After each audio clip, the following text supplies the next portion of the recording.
का अपना अपना जो राजनीतिक जो नफा नुकसान है वो सबसे बड़ा है। और आज जनता भले चाहे तमाम जो बीजेपी के विरोधी वोट है, सोचिए बीजेपी 50% मान लीजिए या 45, 48, 50% तक भी वोट लाती है, 51-52%, तो भी जनता उधर खिलाफ है, लेकिन जनता आपस में बंट जाती है क्योंकि जो ये तमाम जो विपक्षी दल हैं वो गठबंधन नहीं करते हैं। लेकिन बीजेपी, देखिए आपको बीजेपी के बारे में समझना चाहिए, सिर्फ 27 सीटों पर वो तमिलनाडु में लड़ रहे हैं और वो गठबंधन में अब अपनी सरकार बना लेंगे। कभी महाराष्ट्र में वो शिवसेना के साथ थे, पंजाब में अकाली के साथ थे, तो अब पंजाब और केरल दो ऐसे अभेद किला है जहां बीजेपी की वापसी होती हुई नहीं दिख रही है। तो ये अच्छी बात है, बीजेपी ने जिस तरीके से चुनाव लड़ा है और उसके पास संसाधन है, लोग हैं, तो उसका इस्तेमाल उनको करना चाहिए।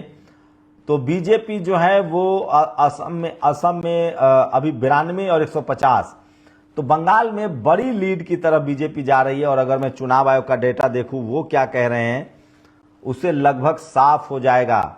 1 घंटे हो चुके हैं, आप हमारे साथ लगातार जुड़े हुए हैं। 57 सीटों पर जो है बीजेपी असम में आगे है, सबसे बड़ी पार्टी है।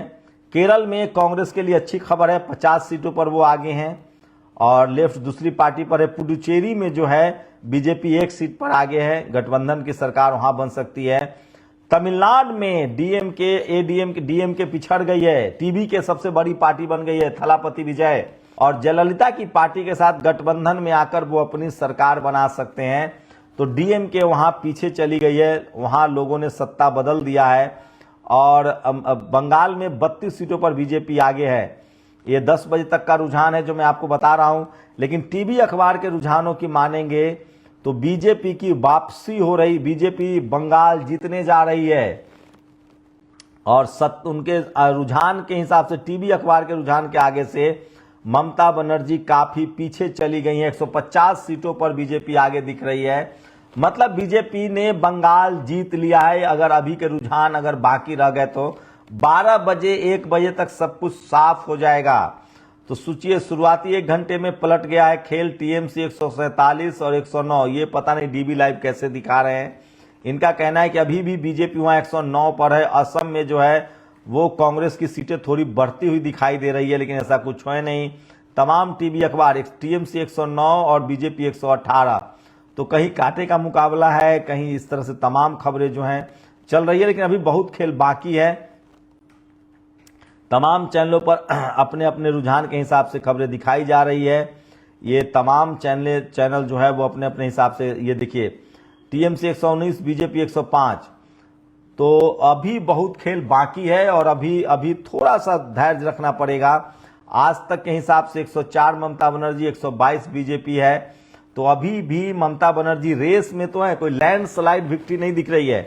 तो अंतिम समय तक इंतजार करना पड़ेगा कि वहां क्या होता है। तो लाइव में तमाम रिपोर्ट दिखा रहा हूं और बीजेपी के नेता में उत्साह भरना शुरू हो गया। पश्चिम बंगाल में टीएमसी 101, बीजेपी 150 सीटों पर आगे दिखा रहे हैं। तो क्या बंगाल में बीजेपी ने फतह कर लिया, ये बड़ी खबर है। तो इसकी वजह सबसे बड़ी आपको मानना पड़ेगा कि बीजेपी के मुकाबले जो विपक्षी दल हैं उनमें एकजुटता नहीं है, उनका अहंकार बड़ा है। ममता बनर्जी अपना चाहती हैं, कांग्रेस अपना चाहती है, लेफ्ट पार्टियां अपना चाहती है, और बीजेपी, सोचिए तमिलनाडु में बीजेपी कमजोर है तो वो गठबंधन में लड़ती है। तमिलनाडु में बीजेपी कमजोर है तो वो जयललिता जी की पार्टी के साथ गठबंधन में चुनाव लड़ते हैं। फिर वहां टीबीके को थलापति विजय चुनाव लड़ रहे हैं। तो तमाम साम दाम दंड भेद क्यों नहीं करेगा, युद्ध है, आज बीजेपी को जीतना है और बीजेपी के पास जो भी संसाधन है उसका इस्तेमाल कर रहे हैं। अब असम को ही लीजिए, असम में कांग्रेस ने कोई नया प्रयोग नहीं किया। राहुल गांधी भले SC ST OBC की बात करते हैं, लेकिन वो टिकट बांटने के समय वो सब खत्म हो जाता है, रिप्रेजेंटेशन खत्म हो जाता है। कहा जा रहा है कि कांग्रेस में खासकर जो खड़गे हैं, जो अध्यक्ष हैं, वो नए लोगों को लेकर बहुत आशंकित रहते हैं। उनका एक अपना इस तरह की खबर चलती है कि एक बार वो कर्नाटक में वो कांग्रेस के बड़े नेता थे, बाहर से SM कृष्णा आते हैं, उनको मुख्यमंत्री बना दिया जाता है। तब से उनको बाहरी लोगों की एंट्री पसंद नहीं है कांग्रेस में, इस तरह की बातें कही जा रही है। तो जो उनके SC डिपार्टमेंट के चेयरमैन हैं, उनका आपने असम में इस्तेमाल बिल्कुल नहीं देखा। जो OBC के चेयरमैन है, उनका असम में इस्तेमाल नहीं देखा। तो जो SC ST OBC के हैं, जिनकी बहुसंख्यक आबादी है, उनके नेताओं को हाशिए पर रखा जाता है। ज़्यादातर उनके जो प्रभारी हैं वो जनरल कैटेगरी के होते हैं, उनके अध्यक्ष जनरल कैटेगरी के होते हैं, और वहाँ प्रचार में वो बड़े प्रयोग नहीं करते हैं। साथ ही बंगाल में आप देखिए तो ममता बनर्जी का अपना अहंकार है, लेफ्ट का अपना अहंकार है, कांग्रेस का अपना अहंकार है, वो लोग गठबंधन में जाना नहीं चाहते हैं। जबकि आप बीजेपी को देखिए, बीजेपी इतनी बड़ी पार्टी, पैसा है, संसाधन है, दर्जनों राज्य में सरकार है, उसके बावजूद वो यूपी में अनुप्रिया पटेल, निषाद, राजभर, सोचिए ओबीसी और SC समाज की पार्टियों के साथ गठबंधन करके चुनाव लड़ते हैं, तब वो चुनाव जीतते हैं। बिहार में देखिए, बिहार में चिराग पासवान, उपेंद्र कुशवाहा, मांझी, जीतनराम मांझी जी, और वो सब में कोऑर्डिनेशन करते हैं, सबको कुछ ना कुछ देते हैं, सबको मिला जुला के चलते हैं। तो ये बात तो है कि जो विपक्षी पार्टियां हैं उनका अहंकार बहुत बड़ा है, उनके मनमुटाव बहुत बड़े हैं, वो नए प्रयोग नहीं करते हैं। और बीजेपी को आप जब तक सोशल जस्टिस की राजनीति नहीं लाएंगे, सामाजिक न्याय की राजनीति नहीं लाएंगे, देखिए तमिलनाडु में बीजेपी ने क्या किया, वो सीधे नहीं लड़ सकती थी तो उसने 27 सीट खुद लिए, गठबंधन किया, और वहां टीवी के थलापति विजय बड़े पॉलिटिकल क्रूसेडर साबित हुए, उन्होंने सारे वोट डीएमके के काट लिए।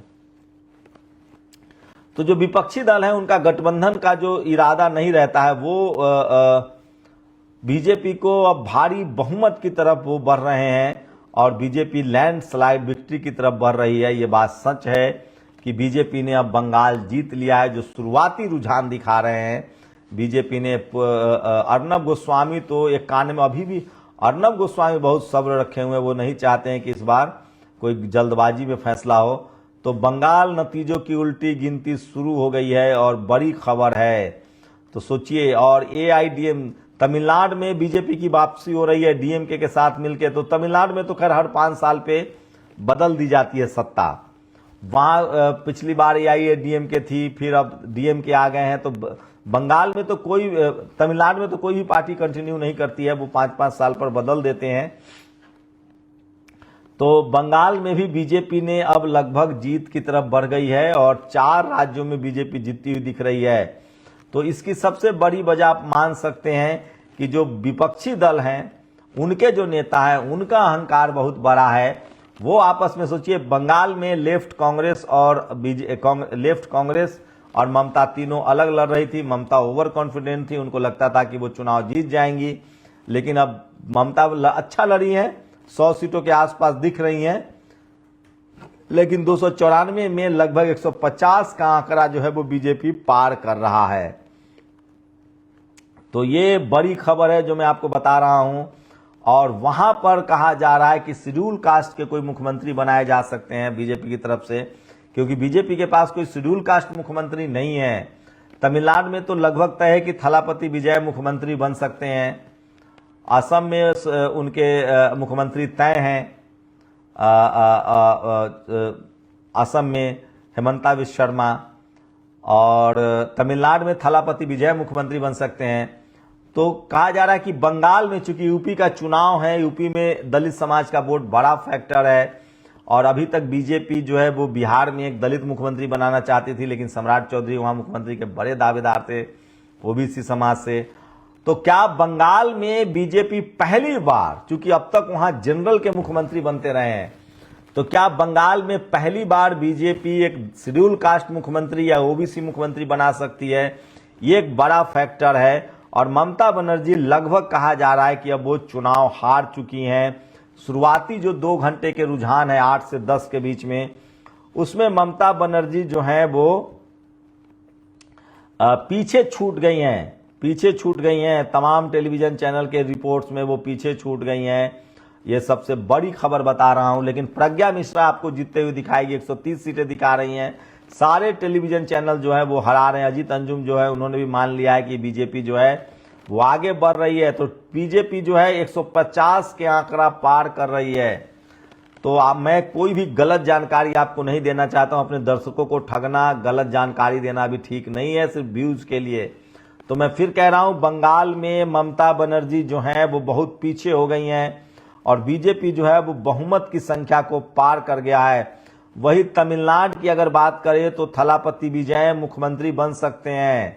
ये सबसे बड़ी खबर है जो मैं आपको बता रहा हूं। 145 के आसपास जो है वो बंगाल में चला गया है बीजेपी का आंकड़ा।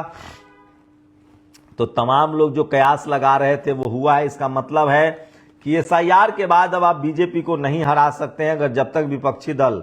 तो बीजेपी 66 का आंकड़ा पार कर रही है असम में 126 में से। केरला में कांग्रेस 50 सीटों का आंकड़ा पार कर रही है। पुडुचेरी में बीजेपी के पास 1 सीट है। तमिलनाडु में टीबी के 70 सीटों का आंकड़ा पार कर रहे हैं। डीएमके बहुत पीछे है। तो जयललिता और टीबी की पार्टी मिलकर सरकार बना सकती है। वहां जो है सोचिए किस तरह से वापसी हो रही है फिर से जयललिता की पार्टी जो है। तो स्टालिन चुनाव हार गए हैं लगभग, और थलापति विजय जो है वो मुख्यमंत्री हो सकते हैं। और बंगाल में भी बीजेपी जो है वो बड़ी बढ़त की तरफ है अभी शुरुआत में। तो ये साफ है कि ये तमाम जो विपक्षी नेता हैं इनका अपना अहंकार इतना बड़ा है कि इनमें आपस में कोई गठबंधन नहीं करते हैं। अगर मैं एक एक सीट की बात करूं तो सोचिए, असम में भी कांग्रेस ने कोई नया प्रयोग नहीं किया। वहां पर एससी डिपार्टमेंट के उनके चेयरमैन हैं, उनको नहीं ले जाया गया। ओबीसी के चेयरमैन हैं, उनको नहीं ले जाया। वहां एक ही नेता हैं, उनके अध्यक्ष तय करते हैं। टिकट को लेकर बहुत मारामारी रहती है। वो एक एक सीट को कैलकुलेट नहीं करते हैं। टिकट जुगाड़ से मिलता है, विनिंग पॉसिबिलिटी नहीं देखते हैं। पॉलिटिकल सोशल क्रूसेडर को बड़ा मौका नहीं देते हैं। दूसरी पार्टी से लोग लाने की कोशिश नहीं होती है। सोचिए, वही पुराने जो घोड़े हैं उन पर रेस लगाया जाता है, जो खानदानी कांग्रेसी हैं। और खड़गे जी का तो ये साफ मानना है कि कांग्रेसी जो खानदानी है वही पार्टी में रहेगा। उनका अपना चूंकि इस तरह का एक बुरा अनुभव है, मैं उनका बड़ा सम्मान करता हूं, लेकिन खड़गे साहब का एक अपना अनुभव है कि भाई जो पहले से पार्टी में वही चलेगा। कहा जाता है कि कर्नाटक में खड़गे साहब कांग्रेस के अध्यक्ष थे, चुनाव जीती थी कर्नाटक में। एसएम कृष्णा को बाहर से लाकर मुख्यमंत्री बना दिया गया, तब से वो इसके बड़े खिलाफ हैं। तो सोचिए, तो अनिल जय हिंद जो कि हाल ही में ओबीसी मोर्चा के राष्ट्रीय अध्यक्ष बने, उनका इस्तेमाल बिल्कुल नहीं होता है। साथ ही एससी डिपार्टमेंट के जो चेयरमैन हैं राजेंद्र पाल गौतम, बड़े नेता हैं, मंत्री रहे, उनका बिल्कुल इस्तेमाल नहीं होता है। तो ओबीसी मोर्चा हो या एससी डिपार्टमेंट हो, कांग्रेस बिल्कुल दरकिनार कर देती है। ये मैंने बहुत करीब से बिहार में भी देखा है। तो चुनाव के समय उनका सारा फैसला जो है वो वहां के स्टेट प्रेसिडेंट करते हैं, और उनके जो जनरल कैटेगरी के जो नेता होते हैं, एससी एसटी ओबीसी नेताओं की बिल्कुल भागीदारी नहीं होती। ये फैक्ट है, ये मैं नहीं कह रहा हूं कि आज चुनाव हारने के बाद, ये सच्चाई है। तो नए प्रयोग करने के लिए कांग्रेस तैयार नहीं है। फिर गठबंधन भी नहीं करती। आप यूडीएफ से, आप अकमल से गठबंधन कर सकते थे, आपने नहीं किया। आप ओवैसी से गठबंधन करना चाहते थे, नहीं किया। तो बीजेपी तो गठबंधन भी करती है। वही सोचिए, तमिलनाडु में बीजेपी गठबंधन में लड़ रही है, सिर्फ 27 सीटों पर लड़ रही है। लेकिन बंगाल में ममता बनर्जी को अकेले लड़ना है, कांग्रेस को अकेले लड़ना है, लेफ्ट को अकेले लड़ना है, तो आप हारेंगे चुनाव। लेफ्ट पार्टियां, केरल में देखिए कांग्रेस ने गठबंधन में लड़ा तो अच्छा कर रही है। तो बंगाल में भी बीजेपी को हराया जा सकता था अगर ये तीनों पार्टियां एक साथ आती, गठबंधन में आते। आप बिहार में देखिए, बिहार में चिराग पासवान, मांझी, इन तमाम दलों के साथ गठबंधन में बीजेपी चुनाव लड़ती है। तो इसके बाद यूपी पर नजर होगी। यूपी में अब गठबंधन के बगैर सपा बसपा का गठबंधन नहीं होता है, या चंद्रशेखर गठबंधन में नहीं आते हैं, या ओवैसी गठबंधन में नहीं आते हैं, तो बड़ा खेल होगा।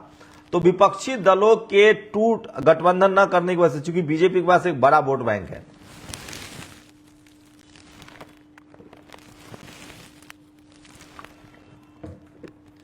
अगर ईमानदारी से आप कैलकुलेशन करें तो बीजेपी के पास जनरल कैटेगरी का वोट बैंक है एक मुश्त। उसके बाद एससी एसटी ओबीसी जो हिंदू के नाम पर वोट करते हैं वो वोट बैंक है। तो लगभग 30% तो वोट बैंक है उसके पास एक मुश्त, अभी भी आप मान सकते हैं 30 से 35%, 40% तक। बाकी वो गठबंधन करके वोट लाते हैं। तो बीजेपी में वो फ्लेक्सिबिलिटी है, बीजेपी में वो सलाहियत है। बीजेपी के नेता सोचते हैं, विचारते हैं, नए लोगों को मौका देते हैं। हेमंता बिस्वा शर्मा कांग्रेस से आए हैं, मुख्यमंत्री हैं, ये काम कांग्रेसी नहीं कर सकते हैं। नए लोग, सोचिए मैथिली ठाकुर को टिकट दे दिया, वो उनसे चुनाव प्रचार करवा रहे थे बंगाल में। सोचिए बीजेपी के नेता मछली खा रहे थे बंगाल में, क्योंकि ममता बनर्जी ने कहा था कि ये मछली नहीं खाने देंगे। गोवा में उनके लिए बीफ मुद्दा नहीं है। नॉर्थ ईस्ट में किरण रिजिजू कहते हैं कि हमारे लिए, और प्रधानमंत्री को देखिए। तो मैं फिर कह रहा हूं, बीजेपी जब जहां जब जैसन तब तैसन वाली राजनीति करती है, उसको किसी चीज से परहेज नहीं है, हार नहीं, उसको चुनाव जितना उसका मुद्दा है। लेकिन विपक्षी दलों का जो अहंकार है वो बहुत बड़ा है। ममता बनर्जी को लगता था कि हम अकेले चुनाव जीत लेंगे, गठबंधन में वो नहीं गई, वो केंद्र में भी गठबंधन में नहीं आती हैं, राज्य में भी गठबंधन में नहीं आती है। तो ममता बनर्जी का अब दौर खत्म होता दिख रहा है बंगाल में। मैं जो सच है मैं वही बताऊंगा। मैं फिर कह रहा हूं कि सोशल जस्टिस, सामाजिक न्याय की राजनीति और कमजोर पड़ेगी अगर विपक्षी दल एकजुट नहीं। तो बिहार यूपी में तमाम SC ST OBC दलों के साथ बीजेपी गठबंधन करती है। तमिलनाडु में उसके लिए वो बीजेपी अगर अलग लड़ती तो एक भी सीट नहीं लाती। तो उसने सिर्फ 27 सीटों पर चुनाव लड़ना तय किया, और वहां उसके बड़े पार्टनर जो हैं वो जयललिता जी की पार्टी है, AIADMK। उसके बाद टीवी के खड़ा हुआ, उसने पूरा स्टालिन का वोट काट दिया। टीवी के पहली बड़ी पार्टी बन रही है, मुख्यमंत्री भी बन सकते हैं थलापति विजय। तो विपक्षी दलों का अहंकार, गठबंधन न करना या इन्फीरियरिटी कॉम्प्लेक्स, ये सबसे बड़ी वजह है हार की। और मैं फिर कह रहा हूं, इसमें तमाम जो लोग हैं जो बीजेपी को नहीं पसंद करते हैं, उनको ये बात समझना पड़ेगा कि बीजेपी इसलिए चुनाव जीतती है क्योंकि उसे पता है कि कहां गठबंधन में लड़ना है, कहां मछली खाना है, कहां बीफ के खिलाफ नहीं बोलना है। तो बीजेपी के पास सब कुछ है। अब बीजेपी बंगाल में दलित मुख्यमंत्री दे सकती है, क्योंकि उनको यूपी का चुनाव देखना है। आप सोचिए, उन्होंने उड़ीसा जीतना था तो ट्राइबल उड़ीसा से आने वाली राष्ट्रपति बनाया। आप बीजेपी का आप देखिए, मतुआ समुदाय के शख्स को उन्होंने राज्यसभा भेजा। ये काम कांग्रेस नहीं करती थी, ममता बनर्जी नहीं करती हैं। तो बीजेपी को सब कुछ पता है, कहां सोशल जस्टिस, सामाजिक न्याय, SC ST OBC का रिप्रेजेंटेशन देना है। ये अलग बात है कि RSS जो है वो SC ST OBC के बड़े संवैधानिक अधिकार आरक्षण के बड़े पैरोकार नहीं, वो बोलते रहते हैं कि आरक्षण रहेगा लेकिन इंप्लीमेंटेशन नहीं है उसका, ये हम लोग जानते हैं। लेकिन पॉलिटिकल डाइवर्सिटी की अगर बात करें तो बीजेपी से बड़ा SC ST OBC की हिमायती नहीं दिख रही है। वो जाधव को राज्यसभा में लाते हैं महाराष्ट्र से। वो देखिए कि जिस रामदास अठावले का कांग्रेस ने सामान फेंकवा दिया था, बीजेपी उनको मंत्री बना के रखी हुई है महाराष्ट्र से। वो SC समाज से आते हैं। मांझी जी को मंत्री बनाया, चिराग पासवान को मंत्री बनाया, उपेंद्र कुशवाहा को राज्यसभा भेजा है। तो यूपी में भी वो अनुप्रिया पटेल के साथ हैं, राजभर के साथ हैं, निषाद जी के साथ हैं। तो वो अपने छोटे छोटे अलायंस पार्टनर के बारे में पॉजिटिव राय रखते हैं। लेकिन जो विपक्षी दलों का अहंकार है वो इतना बड़ा है, इतना ज्यादा है कि वो चुनाव हार जाते हैं। बंगाल में बीजेपी को हराने की जिम्मेदारी अकेले मुस्लिम समाज की नहीं थी। वहां ममता बनर्जी, कांग्रेस और लेफ्ट को भी ये जिम्मेदारी लेनी थी। लेकिन वो लोग, उनका अहंकार इतना है कि इन लोगों के पास अपना कैडर वोट की कमी है। उसके बावजूद मान लीजिए 294 की विधानसभा है, 200 पर ममता बनर्जी लड़ती और 25 सीटें कांग्रेस लड़ जाती है, 40 सीटें और 40 सीटें लेफ्ट। तो कम से कम संभावना तो होती कि 20-20 सीट जीतते, ममता की सरकार आती। तो नहीं लड़ेंगे, इनको पूरा 294 पर लड़ना है। तो आप देख लीजिए, और ये सच्चाई है कि बीजेपी के पास साम दाम दंड भेद है। सिर्फ ये नहीं कह सकते कि SIR हुआ, सिर्फ ये नहीं कह सकते कि वहां पैरामिलिट्री फोर्स लगाए गए, सिर्फ ये भी नहीं कह सकते कि वहां पर जो है वो 400 अधिकारी बदले गए। सब कुछ हुआ, उसके बावजूद विपक्ष क्यों एकजुट नहीं है? तो चलिए, लोकतंत्र की खूबसूरती है। और कांग्रेस ने भी 60 साल राज किया है। तो देखते हैं, नरेंद्र मोदी का सपना 2047 तक है, और वो बंगाल में भी अब एंट्री हो चुकी है उनकी, और तमिलनाडु में भी एंट्री हो चुकी है। तो अगली बार उनकी एंट्री केरल में भी होगी और पंजाब में भी होगी। तो चलिए, बीजेपी एक छत्र राज करेगी पूरे देश में। हम लोग लगातार जो भी खबरें हैं, आपके रोजी रोजगार की खबर है, आपके मुद्दे की जो खबरें हैं वो हम आप तक लगातार पहुंचाते रहते हैं। और ये तो है कि सब कुछ अब समाप्त हो गया है और बीजेपी जो है वो अब न चुनाव हारने वाली पार्टी बन गई है। और बंगाल में भी बीजेपी की एंट्री हो गई है, बड़ी एंट्री हो गई है और बीजेपी जो है वो बड़ी पार्टी की तरफ बढ़ते हुए दिख रही है। तो देखते हैं, अभी शुरुआती नतीजे हैं, अभी 2 घंटा और इंतजार कीजिए। लेकिन बीजेपी बंगाल में बड़ी पार्टी अभी से बन गई है और बंगाल में बीजेपी की आंधी, इस तरह की खबरें चला रहे हैं लोग। 119 का आंकड़ा दे रहे हैं, 106। चुनाव आयोग की वेबसाइट क्या कह रहा है वो भी मैं आपको समझाने की कोशिश करूंगा, क्योंकि वो बड़ा जरूरी है। तो ये सबसे बड़ी खबर बता रहा हूं, ये तमाम बड़ी खबरें हैं जो मैं बता रहा हूं। और बीजेपी 72 का आंकड़ा पार कर रही है, लीड ले रही है असम में और केरला में 57 की आंकड़ा पार कर रही है कांग्रेस। 140 की विधानसभा है। पुडुचेरी में भी आईएनसी 30 है, बीजेपी 2 पर है। तमिलनाडु में टीवी के 100 का आंकड़ा पार कर जाए तो चौंकाने वाली बात नहीं होगी। तो सोचिए, 234 की विधानसभा है और डीएमके वहां चुनाव लगभग हार गई है। जयललिता और थलापति विजय मिलकर दोनों सरकार बना सकते हैं। और बंगाल में 54 सीटों पर बीजेपी आगे है, 35 पर तृणमूल कांग्रेस आगे है।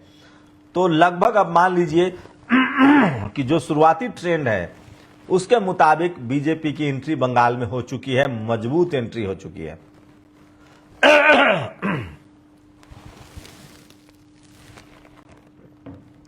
तो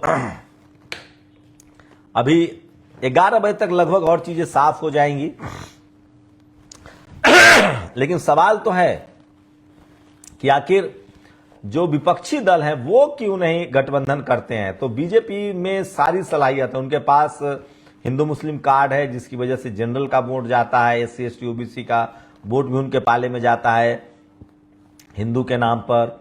उसके बाद पॉलिटिकल अलायंस की भी उनमें सलाहियत है, नए लोगों को भी मौका देते हैं। सोचिए, एक पत्रकार जिस पर ममता बनर्जी की टेढ़ी नजर थी उसको भी बीजेपी ने टिकट दिया।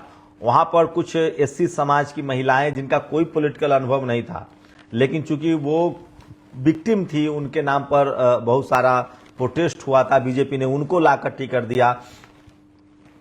तो जो सिंबॉलिक राजनीति है बीजेपी की वो बहुत धारदार है, वो बहुत तेज तरार है। जैसे बिहार में उन्होंने मैथिली ठाकुर को टिकट दिया, लेकिन बीजेपी के मुकाबले कांग्रेस जो है वो उसी ढर्रे पर चलती है। ममता बनर्जी उसी ढर्रे पर चल रही थी। उनके राज्यसभा में सामाजिक न्याय नहीं दिखता है, सोशल जस्टिस नहीं दिखता है। और यही बात अभी पंजाब में आम आदमी पार्टी के साथ होगा। वहां पर उनके जितने सांसद थे सब बीजेपी में शिफ्ट हो गए हैं।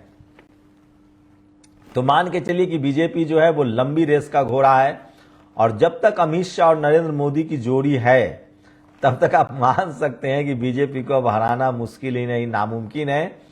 तो बीजेपी की बंगाल में अगर वापसी हो जाती है तो ये मिरेकल है, लेकिन तमिलनाडु में वापसी हो गई है, असम में अपनी सत्ता बचा ले गए हैं और तमिलनाडु में जो है वो स्टालिन खत्म हो रहे हैं और थलापति विजय 100 के आंकड़ा पार कर जाएं तो आप चौंकिएगा मत और वो अगले मुख्यमंत्री होंगे तमिलनाडु के, लगभग तय माना जा रहा है। तो देखते हैं कि यूपी वाले इसे सीखते हैं कि नहीं, क्योंकि यूपी में अगर अखिलेश यादव और बीएसपी गठबंधन नहीं करती है तो बीजेपी को रोकना मुश्किल हो जाएगा। तो बीजेपी जो है वो जहां गठबंधन है वहां सोचिए, बीजेपी इतनी बड़ी पार्टी है, केंद्र में उसकी सरकार है, उसके बावजूद वो यूपी में राजभर के साथ गठबंधन में है, निषाद के साथ गठबंधन में है, लेकिन अखिलेश जी का नहीं बनता है, मायावती जी का आपस में नहीं बनता है, चंद्रशेखर गठबंधन में नहीं करेंगे। तो असम में 73 का आंकड़ा पार कर रही है। 100 का दावा किया था हेमंता बिस्वा शर्मा ने, वो संभव हो सकता है, लेकिन अभी आने दीजिए, समय आने दीजिए, अभी और चुनाव में अभी बाकी है। 56 केरल में कांग्रेस के लिए अच्छी खबर है, वो वहां चुनाव जीत सकते हैं। तो केरल में सिर्फ कांग्रेस की वापसी नहीं, तो केरल और पंजाब ये 2 राज्य रह गए हैं जहां बीजेपी नहीं दिख रही है। लेकिन 85 का आंकड़ा थलापति विजय पार कर रहे हैं, ये बड़ी चौंकाने वाली खबर है तमिलनाडु से। तमिलनाडु में बड़ा बदलाव हुआ है और डीएमके स्टालिन चुनाव हार रहे हैं और जयललिता की पार्टी और थलापति विजय दोनों में हो सकता है कि अकेले थलापति विजय जो हैं वो अपनी सरकार बना लें। 234 में 100 का आंकड़ा वो पार कर सकते हैं, ये बड़ी खबर है। लेकिन सोचिए, और पीएम के 5 है, बीजेपी 2 सीटों पर आगे है। बीजेपी भी एडीएम के साथ गठबंधन में है, उसके बाद 27 सीटों पर वो चुनाव लड़ रहे थे। तो तमिलनाडु में लोगों ने बीजेपी को तो वोट नहीं दिया है। वेस्ट बंगाल में 56 का अब आंकड़ा है बीजेपी के लिए, 56 सीटों पर बीजेपी आगे है। 38 सीटों पर तृणमूल कांग्रेस आगे है, मतलब बीजेपी बहुत आगे है, दुगना आगे है। सोचिए, दुगना आगे है बीजेपी। इसका मतलब है कि बंगाल में बीजेपी अगर इसी रफ्तार से बढ़ती रही तो बंगाल में बीजेपी की वापसी हो रही है। तो इसकी वजह आप क्या मानते हैं, आप हमें कमेंट कर सकते हैं। मुझे लगता है कि जो विपक्षी दल हैं उनका जो आपस का अहंकार है, उनका आपस में जो गठबंधन नहीं है, ये बड़ी सबसे खबर है। और इस वजह से वो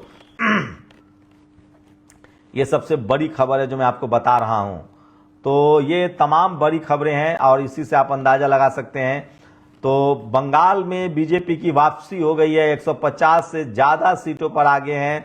तमिलनाडु में टीवी के सबसे बड़ी पार्टी बन गई है और 85 का आंकड़ा वो पार कर रही है। शुरुआती रुझानों में किंग मेकर हो सकते हैं थलापति विजय। किंग मेकर क्या, वो किंग ही हो सकते हैं।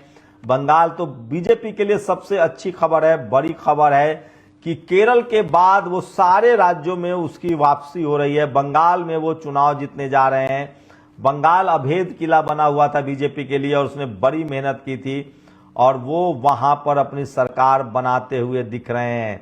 तो ये सबसे बड़ी खबर है। बंगाल में बीजेपी की वापसी हो गई है, बीजेपी की जीत हो रही है, वो पहली बार जीतेंगे बंगाल में। तो अमित शाह और नरेंद्र मोदी की जो जोड़ी है उसको आप हरा नहीं सकते हैं चुनाव, क्योंकि उनको पता है कि कब कहां कौन सा कार्ड खेलना है। विपक्षी दलों का आपसी अहंकार जो है वो जो है उनको डुबा रहा है।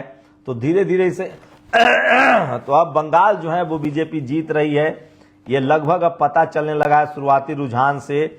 और 170-75 के पास स्कोर कर सकती है, लेकिन अभी भी 1 घंटे का और बाकी है। 1 घंटे में पता चलेगा कि क्या होता है। लेकिन तमाम चैनल्स बता रहे हैं अभी 121, 150 का आंकड़ा शुरुआती ट्रेंड में बीजेपी पार कर रही है। तो देखिए, जश्न भी मनाया जा रहा है। बंगाल में 157 का आंकड़ा बीजेपी पार कर रही है, तो ज्यादा सीटें नहीं जीत पाएंगी। ममता बनर्जी भी वहां मजबूत रहेंगी, लेकिन मुख्यमंत्री बीजेपी का होगा। कहा जा रहा है कि दलित मुख्यमंत्री हो सकते हैं बीजेपी के। ये सबसे बड़ी खबर बता रहा हूं आपको। तो ये तमाम बड़ी खबरें हैं जो सोशल मीडिया पर आप देख सकते हैं और सोशल मीडिया का भी रिप्रेजेंटेशन बहुत बढ़िया है इस बार। और डीवी लाइव जो है वो अब धीरे धीरे बढ़ रहा है और उनके दर्शक भी बहुत घट गए हैं। तो ये तमाम दर्शकें देख लीजिए।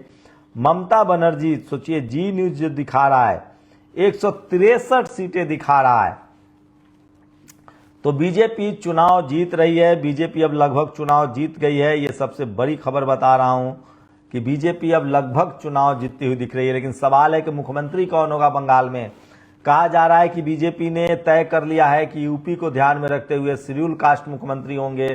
बंगाल के कोई दलित मुख्यमंत्री हो सकते हैं, क्योंकि उनके पास आदिवासी मुख्यमंत्री हैं, उनके पास ओबीसी मुख्यमंत्री हैं, जनरल के मुख्यमंत्री हैं, लेकिन उनके पास कोई दलित समाज का मुख्यमंत्री नहीं है। तो बंगाल में बड़ा सूखा खत्म हुआ है और अब तक बंगाल में जनरल कैटेगरी के मुख्यमंत्री बनते रहे हैं। तो क्या बंगाल में दलित मुख्यमंत्री बीजेपी बनाएगी ताकि उसका असर यूपी पर भी पड़े। तो देखिए, बंगाल के में बीजेपी कार्यकर्ताओं में जश्न है। तो बीजेपी के पास साधन है, संसाधन है, विजन है, टीवी है, अखबार है, सब कुछ है और इस वजह से वो चुनाव जीत रहे हैं। शुभेंदु अधिकारी खुश होते हुए दिख रहे हैं, लेकिन मुख्यमंत्री तो नहीं बन पाएंगे। कहा जा रहा है कि मुख्यमंत्री जो है वो कोई दलित चेहरा मुख्यमंत्री बनेगा। तो ये बड़ी खबर आपको बता रहा हूं। और ममता बनर्जी का सूर्य जो है वो अस्त हो गया है। ममता बनर्जी जो है वो अब हो सकता है कि अब उनकी वापसी न हो पाए और चुनाव में उनका अब निपटना तय हो गया है। तो ममता बनर्जी जो है वो अब लगभग कहा जा रहा है कि चुनाव हार गई हैं और बीजेपी बड़े बढ़त की तरफ है। और सोचिए, तो ये बड़ी खबर बता रहा हूं। अगर हम इलेक्शन कमीशन की वेबसाइट की बात करें, जहां से नतीजे की अगर बात करें, तो वहां से भी मैं अपडेट बताऊं टीवी अखबार के सारे रुझानों में ममता बनर्जी चुनाव हार गई हैं। असम में बीजेपी की बड़ी बढ़त है, केरल में कांग्रेस की बड़ी बढ़त है, पुडुचेरी में जो है वो अभी कुछ साफ नहीं है, तमिलनाडु में 100 सीटों का आंकड़ा टीवी के विजयन जो है वो पार कर रहे हैं और डीएमके वहां चुनाव हार गई है, स्टालिन चुनाव हार गए हैं। एडीएमके जयललिता के बगैर भी स्टालिन सरकार माफ कीजिएगा, थलापति विजय सरकार बना सकते हैं। तो थलापति विजय सबसे बड़े हीरो के तौर पे उभरे हैं, हीरो भी हैं, वो एक्टर भी हैं और वो मुख्यमंत्री बनने जा रहे हैं। तमिलनाडु के 94 पर उनका आंकड़ा है, 100 से ऊपर सीट अकेले जीत सकते हैं वो। और बंगाल में लगभग 78 सीटों पर जो है बीजेपी आगे है। तो बीजेपी का झंडा जीत बढ़ गया है और अभी भी ये लगभग साफ है कि बीजेपी बड़ी जीत की तरफ बढ़ रही है। तमिलनाडु में बीजेपी की वापसी हो गई है और डीएमके के साथ वो गठबंधन में भी भले वो 2 सीटों पर आगे चल रही है बीजेपी, लेकिन उनके जो गठबंधन है, जो उनका गठबंधन बीजेपी का जो गठबंधन है वो एआईडीएमके के साथ है, जयललिता की पार्टी के साथ है और वो दूसरे नंबर की पार्टी बन रही है। टीवी के थलापति विजय जो हैं वो पहले नंबर की पार्टी हैं और स्टालिन चुनाव हार गए हैं लगभग, अब मान के चलिए शुरुआती रुझानों में। 2 घंटे की काउंटिंग हो चुकी है और ये तमाम खबरें जो हैं वो मैं आपको बता रहा हूं। तो वेस्ट बंगाल की अगर बात करें तो मैं आपको डिटेल बता सकता हूं। 68 पर बीजेपी आगे है, तृणमूल कांग्रेस 39 पर आगे है और लीडिंग की बात करें तो ये सबसे बड़ी खबर है। कंस्टिट्यूंसी वाइज अगर आप देखें तो तमाम क्षेत्र में आपको बता दूं कि कितने वोटों की बढ़त अभी शुरुआत में है, वो बड़ा मजेदार होगा। अगर शुरू से बात करें कि कितने जैसे मैं आपको ले चलता हूं अमटा वेस्ट बंगाल में है, यहाँ कितने राउंड की वोटिंग हुई है वो भी मैं जो बड़ी सीटें हैं कितना का अंतर है वो भी मैं बता दूं आपको। 3 राउंड की काउंटिंग हुई है, लीडिंग 15,159, तो बड़ा अंतर है।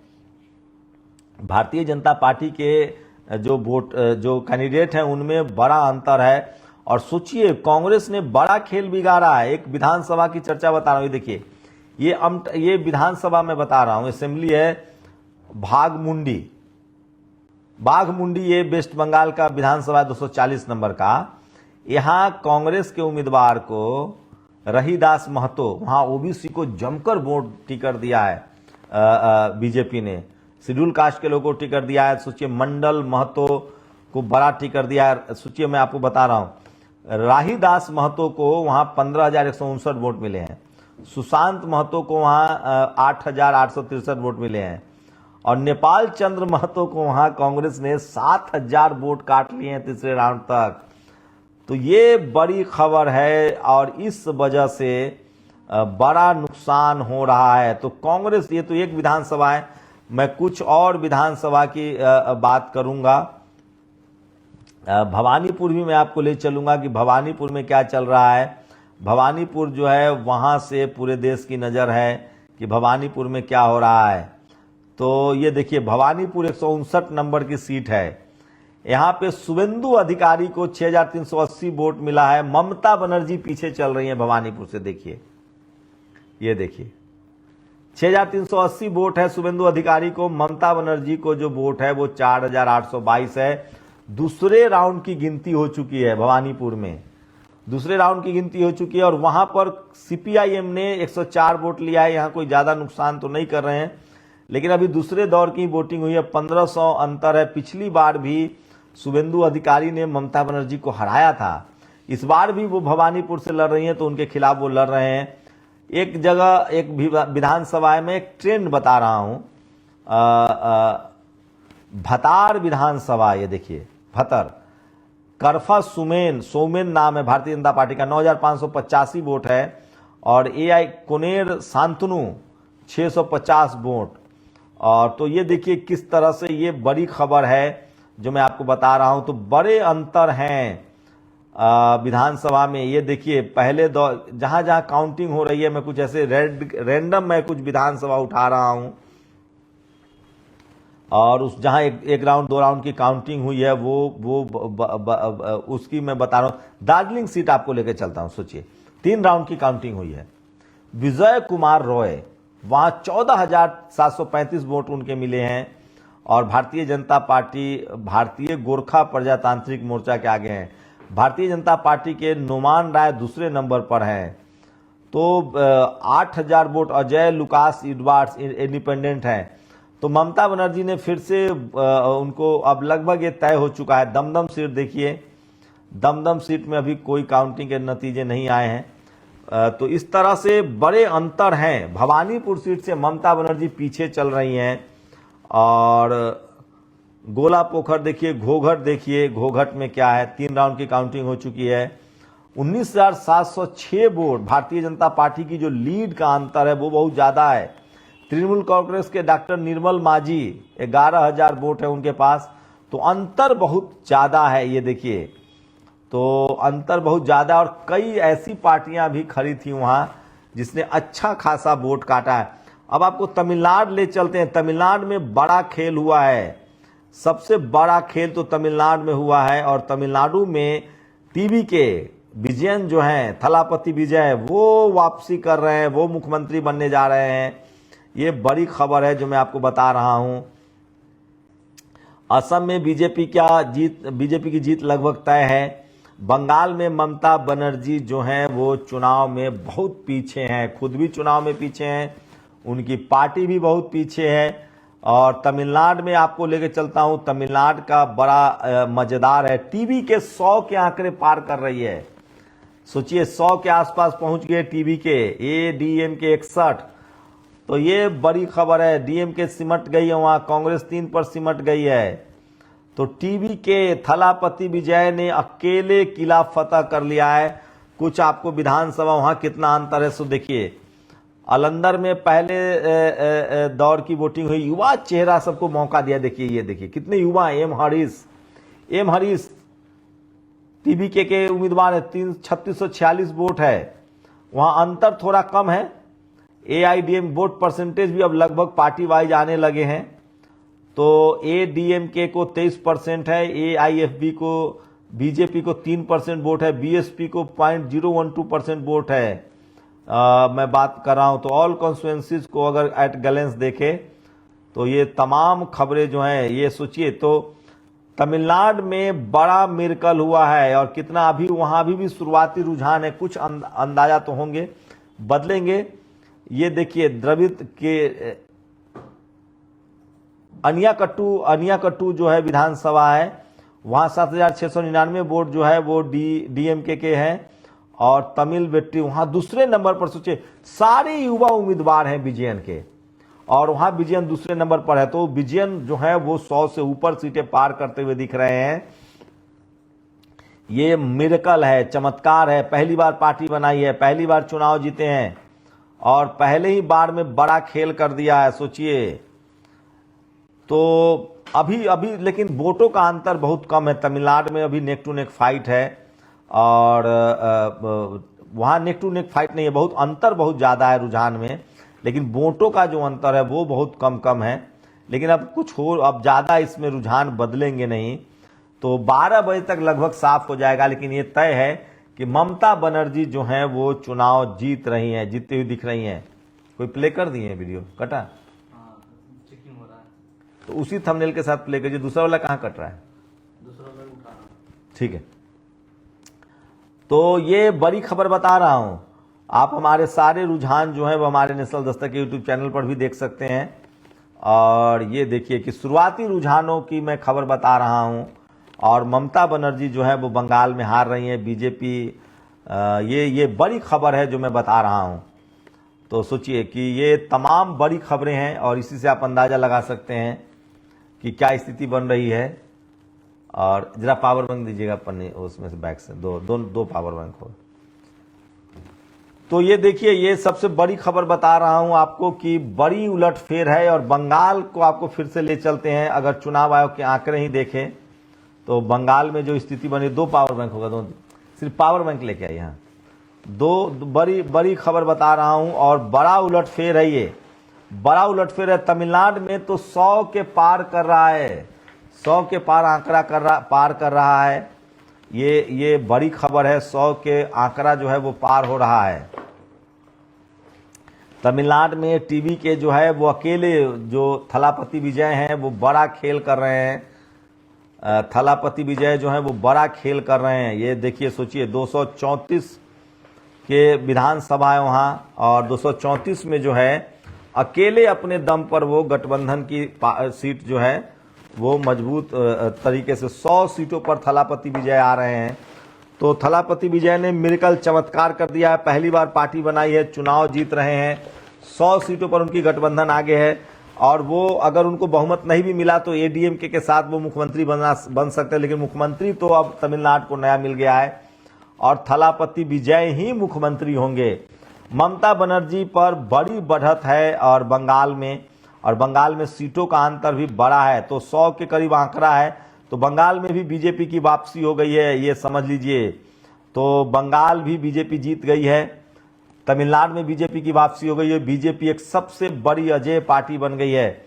अगर सीटों की बात करें तो आपको मैं बता रहा हूं कि जो दूसरे तीसरे राउंड की अभी काउंटिंग है, लेकिन बालूरघाट का आपको लेकर चलता हूं मैं रैंडमली। सोचिए पहले राउंड की काउंटिंग हुई है, वहां पर भारतीय जनता पार्टी के 6,964, 2400, तो वहां अंतर बहुत ज्यादा है। तो थोड़ा बहुत सीटें बदल सकती हैं, लेकिन बड़ी लीड अगर हो जाएगी तो शुरुआती जो रुझान आते हैं उसी हिसाब से फिर आगे मामला चलता रहता है। तो बीजेपी ने बड़ा गेम चेंजर साबित हुआ है और वो बंगाल जीत रहे हैं। बीजेपी लगभग मान के चलिए कि बंगाल जीत रही है, ये सच्चाई है, इसको मानना पड़ेगा। वहीं तमिलनाडु में डीएमके का सफाया हो गया है, लगभग सफाया ही कह सकते हैं।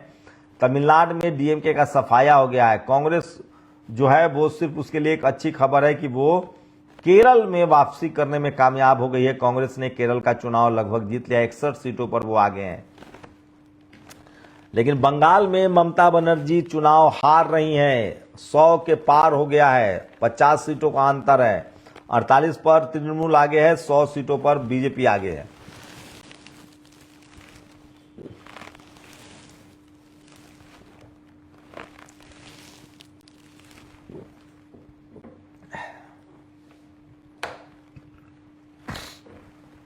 तो अभी के हिसाब से किसी ने पूछा कि सरकार किसकी बनने जा रही है। तमिलनाडु में थलापति विजय अगले मुख्यमंत्री होंगे, ये तय है। लगभग 100 सीटों के आंकड़ा वो पार कर रहे हैं। केरल में कांग्रेस का मुख्यमंत्री होगा, असम में बीजेपी का मुख्यमंत्री होगा, हेमंता बिस्वा शर्मा की वापसी हो रही है। तमिलनाडु में थलापति मुख्यमंत्री होंगे और साथ ही बंगाल में ममता बनर्जी बहुत पीछे है, 50 सीटों का अंतर है शुरुआती रुझान में, मतलब बीजेपी जीत रही है। पुडुचेरी में देखते हैं क्या होता है। तो ये बड़ी खबर है और जो मैं आपको बता रहा हूं इसी से आप अंदाजा लगा सकते हैं कि बीजेपी ने करिश्मा मिरेकल कर दिया है और उसके पास साम दाम दंड सब भेद है। लेकिन इस हार में सिर्फ बीजेपी के पर आप आरोप नहीं लगा सकते हैं, बल्कि ये भी कह सकते हैं कि बीजेपी जो है वो पॉलिटिकल अलायंस भी करती है। तमिलनाडु में वो कमजोर है तो उसने जयललिता की पार्टी से गठबंधन किया और सिर्फ 27 सीटों पर चुनाव लड़ा और जीत रहे हैं। वो बंगाल में 2-3 सीटें जीत रहे हैं, जबकि वहां माफ कीजिएगा तमिलनाडु में, और तमिलनाडु से उन्होंने उपराष्ट्रपति बनाया। उड़ीसा जितना था तो उड़ीसा के राष्ट्रपति आदिवासी। लेकिन कांग्रेस तमाम अपने SC ST OBC नेताओं का इस्तेमाल ही नहीं करती है। ओबीसी के चेयरमैन बना दिए गए, उनको नहीं प्रचार में लगाया गया। SC डिपार्टमेंट के चेयरमैन है, उनको प्रचार में नहीं लगाया गया। तो कांग्रेस वही ढर्रे पर काम करती है। और जो खानदानी कांग्रेस है, कांग्रेस में उन्हीं के लिए मौका है जो खानदानी कांग्रेसी हैं, नए लोगों के लिए मौका नहीं। जबकि बीजेपी चुनाव जीतने के लिए तमाम हिंदू कार्ड भी खेलती है और सोशल जस्टिस, सामाजिक न्याय के नाम पर जो SC ST OBC का जो रिप्रेजेंटेशन का मसला है, पॉलिटिकल रिप्रेजेंटेशन तो वो देते हुए दिख रही है। तो ये बड़ी खबर बता रहा हूं आपको। तो ये सोचिए इस तरह से। नेशनल दस्तक की आपसे गुजारिश है कि अगर इसको बचाना चाहते हैं तो नेशनल दस्तक को सब्सक्राइब करने के लिए रेड कलर के सब्सक्राइब बटन को दबाएं, फिर बेल आइकन की घंटी दबाएं। नेशनल दस्तक को बचाने के लिए बहुत जरूरी है कि हर खबर को शेयर करें, लाइक करें, कमेंट जरूर करें।